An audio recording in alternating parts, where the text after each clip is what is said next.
Sa simula nung ikaw ay makilala, tibok ng puso ko'y biglang nag-iba. Sa bawat tunog ng cellphone ko, mga quotes and message mo ang nare-receive ko. Sa simula nung ikaw ay makilala, tibok ng puso ko'y biglang nag-iba. Sa bawat tunog ng cellphone ko, mga quotes and message mo ang nare-receive ko. Exactly 12 midnight, hawakan lapis at papel. Magko-compose na sana when I hear the tone of cell. And I have one received message, di ko alam kung sino. I want to reply, basta unload at bar kompleto. Who are you? I'm asked, where did you get my number? Kinuha niya daw pilit sa kanyang mga barkada. So what naman? And I can telling ni him, and to the girl na na-appoint habang lumalalim ang dilim. In the next story, mukhang nag-iiba na yata. Patuloy ang pag-text habang ako'y nakahilata at walang himala. Dalawang matay di lumaglang, communicate is everyone is fine. Habang umiinom ng heart, di kita makikilala kung hindi pa naligaw. Ang lahat ng yung message na sa cell ko lumitaw. At buti na lang nagkaganon kahit ang buwan ay nag-fade. Yung araw din yon, nagkaroon ako ng text mate. Ikaw ay makilala, tibok ng puso ko'y biglang nag-iba.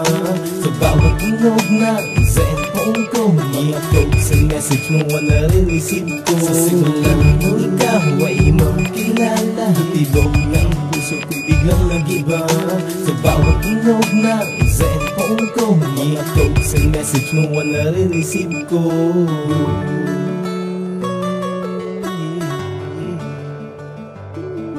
At nagsimula na kaibigan na kita. Ang message mo sa inbox mo ay di ko na binura. Ang sweet video message mo na pinapadala. At kung minsan yung nakakatawa at minsan di ko rin makalimutan. Nagpadala ka ng quote sa akin na pala isipan. And finally, ikaw ay aking naobserbahan. Ika'y nadidevelop sa text nating bolahan. Kasi ang bawat text ko sa'yo ay love and care. May boyfriend ka o wala, I don't care. Basta ikaw at ako na ngayon ay magka-text mate. Maging mag-classmate, someday maging mag-office mate. Tayo pa rin ang magkikita sa final of course. Ika'y ninais makasama until better or worse. Collection ko ang picture mo sa image ng aking cell. Tangkain man tong hablutin, hahabulin ko ang snatcher. Sa simula nung ikaw ay makilala, tibok ng puso ko'y biglang nag-iba.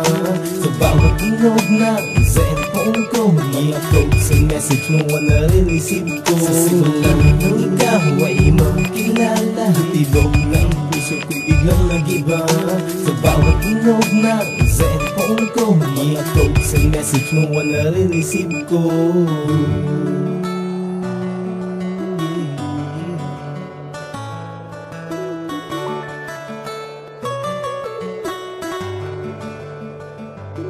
Noon ang cell ko lang ay 32 o 33. Nag-upgrade dahil sa'yo ngayon ay A93. At para itong isang hotline o emergency, kapag ikaw ang ka-text sa cell ako ay very busy. Nanay tatay mo man ay tutol, magalit man si utol. Tutukan man ako ng kamag-anak mo ng rifle. Magkabukol man ako is not a reason for the cry.